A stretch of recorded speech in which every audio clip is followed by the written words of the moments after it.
Oke, assalamualaikum warahmatullahi wabarakatuh.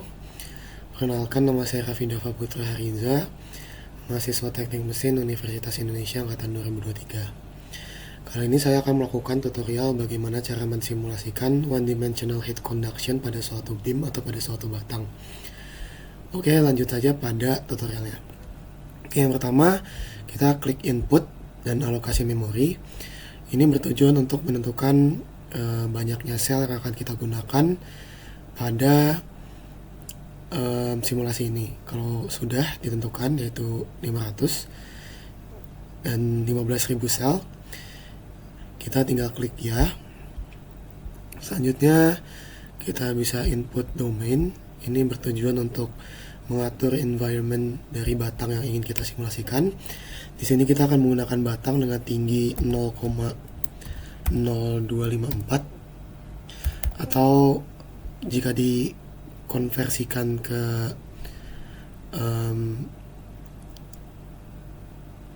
unit yang lain, yaitu adalah 1 inch. Oke, selanjutnya kita mengatur sel DJ atau bagian vertikal dari selnya adalah 3, sementara sel I tetap dibiarkan berjumlah 10 sel. Selanjutnya kita klik pakai dan kita close. Selanjutnya yang kita lakukan adalah klik sel untuk mengatur sel. Ketika kita klik sel akan muncul pengaturan atur sel. Selanjutnya kita klik tayang. Oke, di sini kita ingin menjadikan sel dari J2I2 sampai J2I9 menjadi wall 2 yang nantinya akan kita jadikan ini sebagai konduktor panas. Caranya tinggal kita drag saja dari J2I2 ke J2I9. Kita klik ID di tanda panah ini, lalu kita klik 2, lalu pakai. Nah, bisa dilihat yang tadinya kosong sudah tertandai menjadi wall 2.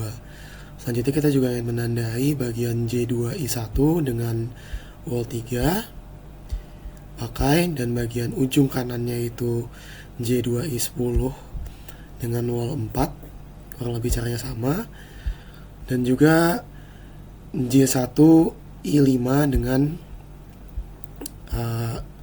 nama wall 5. Oke, pakai. Jika sudah, pengaturan sel bisa kita close saja. Selanjutnya kita bisa klik input dan kita klik KS atau kondisi sempadan. Mungkin grafik yang tadi bisa kita munculkan lagi. Oke, tampilan sel yang tadi maksud saya. Di sini bagian W2 ingin kita jadikan sebagai konduktor, makanya wall 2 kita setting sebagai conducting wall. Kita bisa setting menjadi conducting wall yang memiliki thermal conductivity atau konduktivitas panas atau thermal sebesar 16,2 watt per meter Kelvin. Jika sudah, bisa kita pakai. Selanjutnya wall 1 bisa kita setting sebagai wall yang memiliki temperatur, maksud saya memiliki flux panas besar 0, karena pada wall 1 kita tidak ingin terjadinya heat transfer atau perpindahan panas. Selanjutnya kita pakai. Selanjutnya pada wall 3 kita akan jadikan ini sebagai wall yang memiliki temperatur 273 Kelvin. Karena di sini sudah tersetting 273 Kelvin, maka kita tinggal pakai saja. Selanjutnya untuk wall 4 kita setting sebagai wall juga yang memiliki temperatur yang lebih tinggi dibanding wall 3, yaitu lebih tinggi 30 derajat, sehingga 273 ditambah 30 yaitu sebesar 303 Kelvin. Kita pakai. Dan wall 5 kita setting sebagai wall juga yang memiliki temperatur yang cukup panas, mungkin sekitar 500 atau mungkin 510 ya, untuk kita jadikan sebagai sumber panas dari simulasi kita. Selanjutnya kita pakai.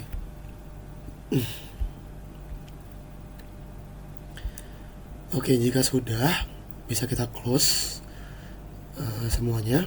Lalu kita klik olah, lalu kontrol, lalu persamaan.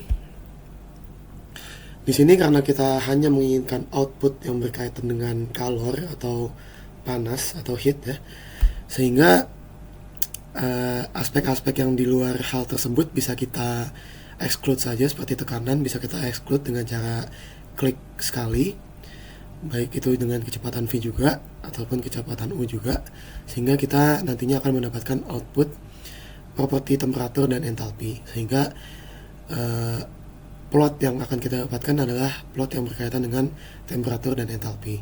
Jika sudah, kita bisa pakai, lalu kita close saja, lalu kita klik plot untuk menentukan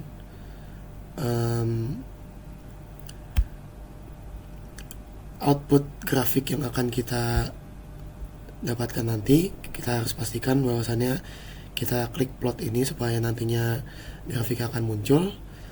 Selanjutnya kita plot dan pakai. Jika sudah, di close saja. Selanjutnya kita akan iterasikan perhitungan dari heat transfer ini pada simulasi ini juga. Kita klik olah dan iterasi. Ini menentukan berapa banyak perhitungan yang akan dilakukan oleh simulasi ini pada software ini. Di sini saya akan menggunakan iterasi sebanyak 600 kali. Kita klik iterasi. Oke, maka terlihat muncul grafik ya dari simulasi kita yang menunjukkan kekonvergenan ke angka sekitar 160 atau 170-an. Selain mendapatkan grafik, kita juga bisa mendapatkan kontur distribusi thermal dari hasil simulasi kita. Mungkin grafik ini bisa kita close dulu. Selanjutnya kita klik hasil, lalu kontur ya. Lalu kita klik penuh agar distribusi thermalnya terlihat jelas. Lalu jangan lupa kita setting kontur untuknya, itu kontur untuk temperatur, karena simulasi yang kita lakukan adalah simulasi distribusi panas atau distribusi kalor yang berkaitan dengan temperatur. Selanjutnya bisa kita hitung terlebih dahulu, dan selanjutnya kita bisa tayangkan. Nah, di sini kita sudah melihat kontur dari hasil simulasi heat transfer kita dari sekujur batang ini, yang mana warna merah yang paling atas ini mengindikasikan temperatur paling panas dari batang, dan biru tua menunjukkan temperatur yang paling rendah dari batang. Nah, bisa dilihat kita mendapatkan temperatur maksimal sebesar sekitar 486 Kelvin dan temperatur minimum sebesar 289 Kelvin. Dan dari distribusi thermal yang bisa kita lihat dari kontur ini, bagian tengah memiliki warna yang paling merah, yang menandakan bahwasannya bagian tengah dari batang ini memiliki temperatur yang paling panas, karena seperti yang kita sudah setting tadi ya, bagian wall 5 yang ada di tengah kita setting memiliki temperatur 500 Kelvin, sehingga sekujur batang memiliki temperatur paling tinggi yaitu bagian tengah, yang mana berdekatan dengan wall 5 yang kita setting sebagai sumber panas kita yang bervalue 500 Kelvin. Oke, dan semakin ke ujung batang bisa kita lihat temperaturnya semakin dingin ya, mulai dari warna hijau, warna biru muda hingga biru tua, yang menandakan titik terdingin dari atau titik tersejuk ya dari batang yang kita simulasikan ini. Oke, mungkin sekian tutorial yang saya bisa berikan. Mohon maaf bila ada kesalahan kata selama saya memberikan tutorial ataupun kekurangan selama saya memaparkan tutorial yang saya berikan. Wassalamualaikum warahmatullahi wabarakatuh. Terima kasih.